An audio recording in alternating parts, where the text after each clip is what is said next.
और नंदनवन काशी में बैठकर भगवान शंकर पार्वती जी से मैं एक चरित्र सुनाता हूं। एक सेठ जी, करोड़पति, धनपति, अरबपति, बहुत पैसा, दुनिया का सारा ठाट सेठ जी के पास में, दुनिया का सारा वैभव सेठ जी के पास में, करोड़ों का धन सेठ जी के पास में, गाड़ी बंगला सब कुछ, सब दिया परमात्मा ने, बहुत दिया। पर सेठ जी कंजूस थे और उन्होंने अपनी जिंदगी में आज तक एक चवन्नी का दान नहीं किया, कभी किसी को एक गिलास पानी नहीं पिलाया। रिश्तेदार भी अगर आ जाएं तो वो पानी ना पिलाए, भोजन ना कराए, और रिश्तेदारों ने आना भी बंद कर दिया, कोई नहीं आ गया, कभी दान नहीं करा। और उसके यहाँ का नियम था, सेठ जी के 3 बेटे, सेठ जी के तीनों बेटों में से 2 बेटों की शादी हो गई, एक बेटा कुंवारा था, सबसे छोटा वाला।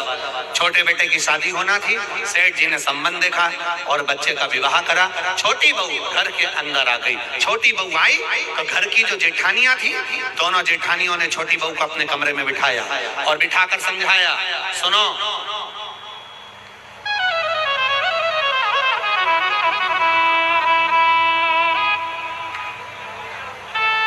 पहले ऐसा नियम था, अब आजकल ऐसा नियम तो नहीं है, पर पहले ऐसा नियम था कि लड़के की शादी होती थी और बहू को लेकर आता था ना, तो अपने खुद के घर में बहू को लेकर बाद में आता था। पहले उसको रुकने की व्यवस्था कोई रिश्तेदार के यहाँ, कोई नातेदार के यहाँ, कोई संबंधों के यहाँ, कोई पहचान वाले के यहाँ, उसको बहू को रखा जाता था। बोलो भोपाल में ऐसा था कि नहीं था? अरे बोलो, जम के तो बोलो, था ना ऐसा? लड़का शादी कर कर बहू को लेकर आया, सीधे अपने घर नहीं आया, पहले उसको कोई मित्र के आधिकारिक पहचान वाले, दीदी, जीजा, बहनोई, नातेदार, रिश्तेदार, कुटुंब, कबीला, अड़ोसी पड़ोसी, रिश्तेदार वाला, उसके यहाँ पर उस बहू को, उस छोरे को, बहू बेटा को वहां रोका जाए।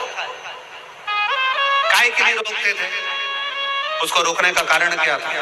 उसको रोकने का कारण केवल एक था। क्यों रोका जाता था?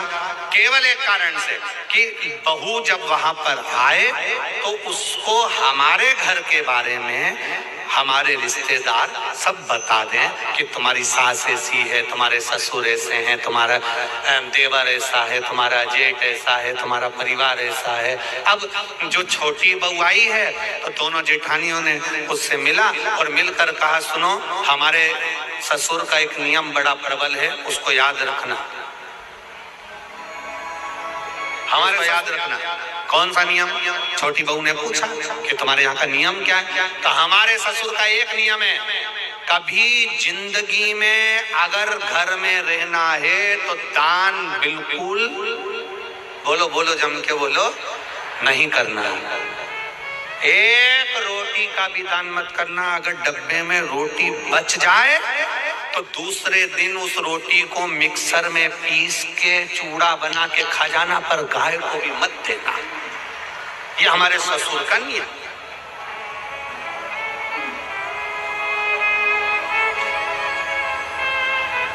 मेरा विश्वास कहता है अपने भोपाल की तो ऐसी बहू नहीं होगी, और ना ऐसा कोई रिश्तेदार होगा कि रोटी गाय को भी ना दी जाए, कुत्ते को भी ना दी जाए और पक्षी को भी ना दी जाए। एक विश्वास कहता है मेरा, भरोसा कहता है मेरा, और हमारा भरोसा ये कहता है कि सनातन धर्म में ऐसा कोई व्यक्ति नहीं जो गौ माता को एक रोटी ना देता हो, सब देते हैं। सनातन धर्म में ऐसा हम दूसरे की कोई बात नहीं कर रहे, हमें अपने घर से मतलब है, हमें अपने घर से। कई लोग आपको मिलेंगे, कई लोग आपको कहने आएंगे, वो दूसरे की बात करेंगे कि उन्होंने ऐसा कर दिया, उन्होंने वैसा कर दिया। हमें दूसरे धर्म से कोई मतलब, हम अपना घर देखें ना पहले। आज के समय में लोग अपना घर देख नहीं रहे, अपना सनातन धर्म देख नहीं रहे, और दूसरे धर्म से मतलब रखे तो क्या मतलब? हमें अपने से मतलब है, अपना घर हम देखें, अपना परिवार हम देखें। कहा हमारे यहाँ का नियम है, एक रोटी भी गाय को ना जाए, एक रोटी भी कुत्ते को ना जाए, जरा सा भी दान नहीं करोगे। और छोटी बहू से कहा नियम याद रखना। छोटी बहू ने मन में सोचा मेरे पिताजी तो हमेशा कहते थे कि दान करो, धर्म करो, साथ जाएगा। दान करोगे साथ जाएगा, रोटी खिलाओगे साथ जाएगा, किसी को पानी पिलाओगे साथ जाएगा। ये बाकी का तो सब यहीं छूट जाएगा। बाकी का जो तुमने दान धर्म पुण्य करा, कथा सुनी, स्मरण करा, कीर्तन करा, मंत्र जाप करा, दान दिया, यही तो साथ जाएगा। अब इस छोटी बहू के पिताजी ने से ये समझाया था और ससुर जी कह रहे कि एक अन्न का दान नहीं होना चाहिए, 1 रुपया दान नहीं होना चाहिए। बड़ी बड़ी ठीक है। जाई विधि राखे राम, बहुत जम के बोला करो जरा, ताई विधि राई। हम तुमसे बार बार इसलिए बुलवाते हैं कि तुम्हारे पास में कोई बैठी हो और वो कर रही हो तो तुम उसके पास में बैठकर कम से कम बोल तो दो। जैसे ही बोलोगी वो भी जाग जाएगी, थोड़ी बहुत तो उठ ही जाए। अब छोटी बहू ने कहा ठीक है, जाई विधि राखे राम, ताई विधि, और सीताराम सीताराम सीताराम कही चालू। बहू रहने लगी। 4 महीने बीते। बहू छज्जे में कपड़े सुखा रही थी, गैलरी में कपड़े सुखा। नीचे एक भिखारी आ गया। उसने आवाज लगाई, 3 जन्म से कुछ नहीं खाया है, भूखा हूं, भोजन दे दो। क्या बोला वो? कितने जन्म से? 3 जन्म से कुछ नहीं खाया है, भूखा हूं, भोजन दे दो। बहू कपड़े सुखा रही थी, उसकी आंख में आंसू भर गए। हमारा नियम है, हमारे ससुर का नियम है, दान नहीं कर सकते। अब बोलूं तो बोलूं क्या इसमें? छोटी बहू अपने पिता के संस्कारों को छोड़ ना पाई और ऊपर कपड़े फटकते फटकते, कपड़े को जब पानी से निचोड़ते हैं, निचोड़ कर सूखने डालते हैं, एक बार फटक देते हैं। फटकने का मतलब ये होता है कि पानी झड़ जाए से मतलब नहीं होता। फटकने का मतलब ये होता है उसमें जो सल है वो अच्छे हो जाए। फटका, और फटकते समय तार पर गैलरी में कपड़ा डालती डालती बोली,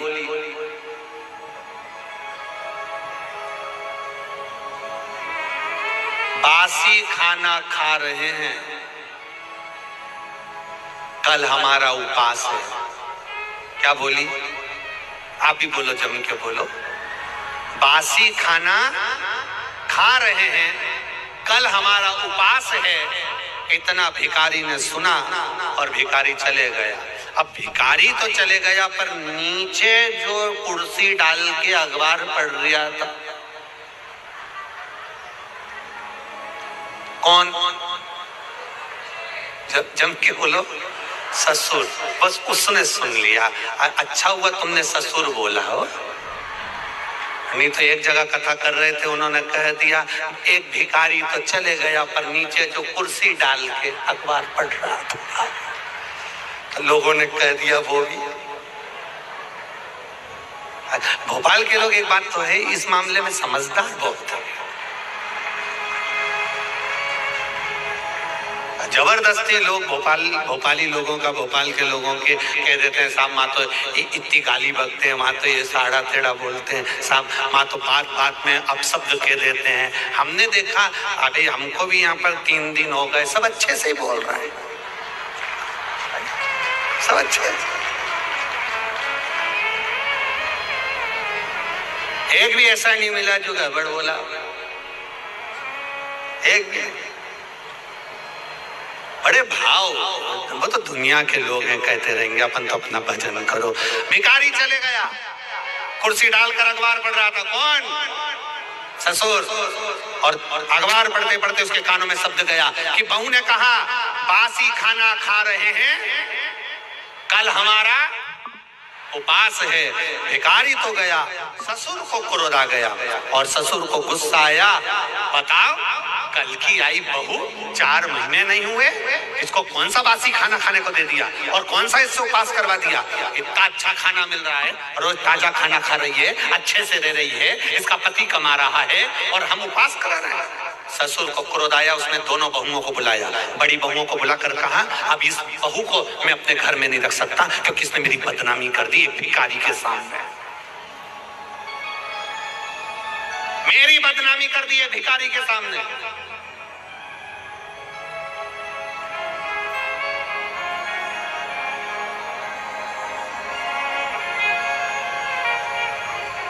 होता है एक सास भी ऐसी थी, एक कथा में आता है, एक सास ऐसी थी वो कभी दान नहीं करती है, अब चीज नहीं,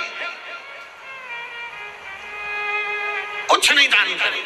और एक पड़ोसी क्या बैठी थी और उसकी बहू बड़ी धर्मात्मा थी, और पड़ोसन क्या बैठी थी। भिखारी आया, भिक्षा मांगते मांगते इसके घर गया, बहू से कहा भिक्षाम देही। बहू ने तुरंत उठाकर एक कटोरी आटा भरकर उसको दे दिया। अब ये भिक्षा मांगते मांगते पड़ोसन क्या गया, ये भी वहीं होटले पे बैठी थी सास भी। इतने में तुरंत सास ने आवाज लगाया, भिक्षुक ने, माता भिक्षाम देही, तो पड़ोसन ने भी उसको भगा दिया। तो इसने जो यहाँ बैठी थी पड़ोसन, इसने पूछा क्यों, वो तीसरे नंबर के घर पर गए थे क्या? हाँ। कुछ दिया क्या? हाँ। क्या दिया? 1 कटोरी आटा। इसने इतने में भिखारी का हाथ पकड़कर बुढ़िया लेकर अपने घर गई और बहू को बुलाया। बहू, ए बहू। बहू आई, क्या है माँ? तूने भिखारी को 1 कटोरी आटा दिया? हाँ। किससे पूछ के दिया? किसी से नहीं, अपना घर है, दान करना चाहिए। इतने में सास को गुस्सा आया और भिखारी से कहा, भिक्षुक से कहा, तुमने मेरे घर से आटा लिया? हाँ। वापिस दो।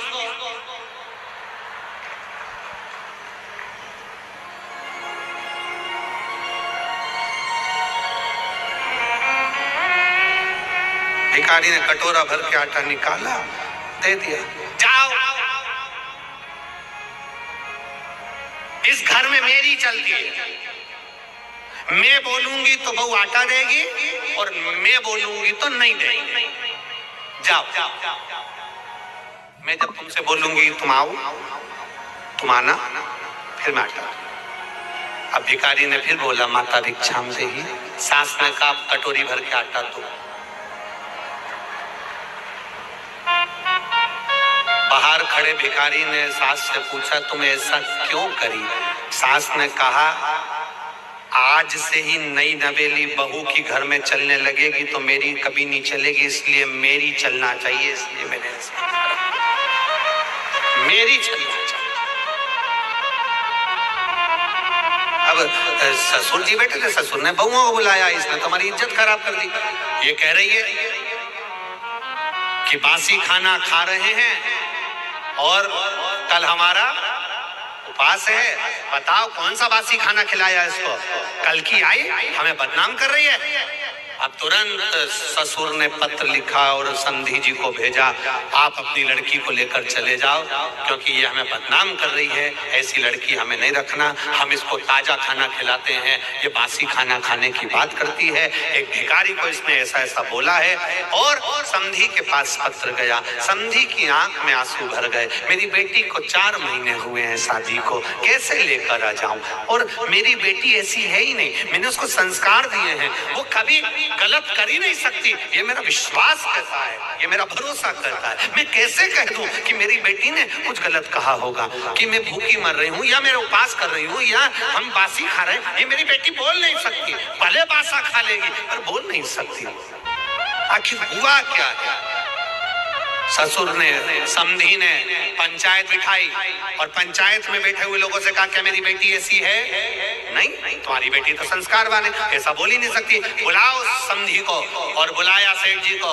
बोलो सेठ जी क्या बात है? सेठ जी ने कहा ये खड़ी लड़की, ये खड़ी मेरी छोटी बहू, इसने भिखारी से कहा हम बासी खाना खा रहे हैं और कल हमारा उपास है। पूछो नहीं बोला कि इसने रोज ताजा खाती है, चाय बनाकर पीती है, दूध पीती है, गरम गरम भोजन करती है, फिर इसने कैसे कह दिया कि बासी खाना खा रहे हैं और कल हमारा उपास है?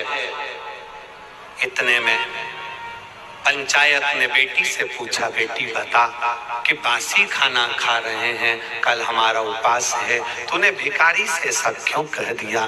बेटी कहती है मेरे पापा कहते थे ये जो मकान दिख रहा है, जो ये दुकान दिख रही है, जो ये गाड़ी दिख रही है, ये हमने पूर्व में करा होगा, बासी है, पुराना करा था तो आज मिल गया, और अगर आज नहीं करेंगे तो कल भूखे मरना पड़ेगा, इसलिए उपास करना पड़ेगा।